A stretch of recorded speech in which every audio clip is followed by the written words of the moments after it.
कांग्रेस विधायक नीरज शर्मा ने आज बल्लभगढ़ में प्रेस वार्ता करते हुए नगर निगम के 200 करोड़ घोटाले की फिरियाद दिलाई और कहा कि अब तक इस घोटाले की जांच को सार्वजनिक किया जाए और बताया जाए कि किस किस अफसर ने निगम के ठेकेदार सतवीर से गाड़ियां ली और विदेश यात्राएं की। उन्होंने कहा कि सीएजी की रिपोर्ट में 184 करोड़ रुपए बताए गए हैं, जिसमें बल्लभगढ़ विधानसभा के 160 करोड़ शामिल है। सतवीरा ठेकेदार ने निकाले, उनमें से लगभग 150 करोड़ रुपया सिर्फ और सिर्फ बल्लभगढ़ विधानसभा का गया है। और अभी हमारी रिसर्च टीम ने 2 वार्डों की रिसर्च करी, 38 और 40 की। सिर्फ 1 महीने के अंदर 35 करोड़ रुपया उन 2 वार्डों में गया। मेरा प्रश्न है यहाँ के मंत्री जी से, स्थानीय विधायक से, कि आपकी इतनी सजगता थी, उसके रहते हुए इस तरीके के घोटाले कैसे हुए? आप चुप कैसे हैं? सतवीरा के अकाउंट सार्वजनिक किए जाएं कि अभी तक 3 गाड़ियां बरामद हुई हैं। टोटल कितनी गाड़ियां उसके अकाउंट से खरीदी गई, वो गाड़ियां कहां गई, किसने चलाई, किसने इस्तेमाल की, वो गाड़ियां कहां खड़ी हैं? सतवीरा किसकी सरपरस्ती में फल फूल रहा है, अब ये बता दीजिए। सरकार की सरपरस्ती में फल फूल रहा और किसकी में फूलेगा? नीरज शर्मा की में थोड़ी फूलेगा। नीरज शर्मा फुलाता तो इतनी आवाज़ थोड़ी लगाता, या सतवीरा के खिलाफ कपड़े उतारता या अपने जूते चप्पल उतारता।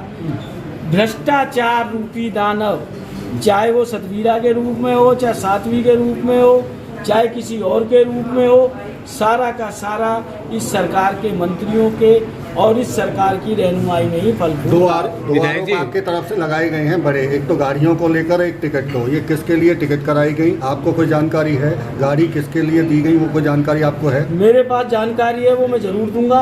पहले तो मैं सरकार से पूछ रहा हूँ, सरकार सार्वजनिक करे, सरकार क्या कहती है? नहीं, आप सरकार भी तो बताएं। आप आरोप लगा रहे हैं तो आप स्पष्टीकरण आप बताइए ना, सबूत दीजिए। एक बड़े मंत्री पर, सरकार पर एक आरोप। मैंने आरोप किसी पे नहीं लगाया। मैं तो कह रहा हूँ कि सरकार उसके अकाउंट सार्वजनिक करे। दूध का दूध, पानी का पानी हो जाएगा। कौन सी कंपनी के नाम से गाड़ी की पेमेंट गई है? सब दूध और पानी क्या है आप ही बता दो। दूध और पानी क्या है आप ही बता दो सर। बता दूंगा बहुत जल्दी। नहीं साहब, आप लगातार चाहूंगा कि इस विषय पे सरकार अपना पक्ष दे दे। पहले सरकार गलत पक्ष देगी तो मैं सही पक्ष भी पेश करूंगा। पहले नहीं करेंगे? पहले नहीं करेंगे। अब तक आप 200 नहीं, मेरे को लगता था वो घोटाला 200 करोड़ का है, परंतु जब से सीएजी की रिपोर्ट आई है, सीएजी भारत सरकार की संस्था है और उसने इसको 183.83 करोड़ माना है। और उस विधानसभा में मैं भी बैठा था जिसमें ये सीएजी की रिपोर्ट आई। हमने भी उस रिपोर्ट को पढ़ा, हमने भी एक्सेप्ट किया। तो अब मुझे लगता है कि मुझे 200 करोड़ की जगह इस घोटाले को 183.83 कहना पड़ेगा।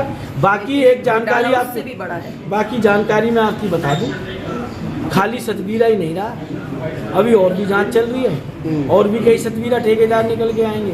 उनकी जांचें अभी नगर निगम ने पूरी करके नहीं दी। विधायक साहब, ये बीजेपी कहती थी कि कांग्रेस राज में बहुत भ्रष्टाचार है, आपको क्या लगता है कांग्रेस के भ्रष्टाचार ज्यादा है या बीजेपी के? हमारे राज्य में कोई भ्रष्टाचार नहीं हुआ। 10 साल से सरकार है, दुनिया भर के केस डाल रखे हैं, चाहे नेताजी बैठे, चाहे हमारे बाबूजी रहे, चाहे हुड्डा साहब रहे। 1 पैसे का भी भ्रष्टाचार हुआ है तो लाओ ना, करो बात, हमारी करें। क्यों नहीं कर रहे बात? अब तो 10 साल हो गए इनको राज करते करते। तो आप लोग कहते हैं कि सतवीरा से पैसों की रिकवरी हो और आगे सतवीरा ने जहाँ जिस पे जो पैसे खर्च करें उनसे भी वो पैसे वापस दिलाए जाएं और शहर के विकास में वो पैसा लगाया जाए। घोटाला तो वैसे अभी तक 200 करोड़ की बात चल रही थी। मेरा मानना है कि 200 करोड़ से कहीं ज़्यादा है, क्योंकि रिकॉर्ड जलाया गया और बार बार सही तथ्य पेश नहीं किए गए, सही जांच नहीं की गई। तो सीएजी ने जो माना है 184 करोड़ का, मैं उस पर ही नीरज शर्मा जी की तरह उस पर ही टिकती हूँ कि 184 करोड़ का भी घोटाला यहाँ कैबिनेट मंत्री फूलचंद शर्मा जी की नाक के तले हो रहा है, तो इनकी क्या नैतिक जिम्मेदारी बनती है? मैं इनसे इस्तीफे की मांग करती हूँ, क्योंकि सबसे बड़ी जिम्मेदारी इनकी बनती है। ये सरकार में कैबिनेट मंत्री हैं और इनके खुद के जो इतने होटल पर होटल खुले जा रहे हैं, मैं उसकी भी जांच की मांग करती हूँ कि अगर कोई व्यक्ति 4 ईंट भी लगा ले तो विपक्ष का नेता हो तो ईडी के छापे पड़ जाते हैं। अरे इनके ऊपर भी कोई छापे डालने वाला है?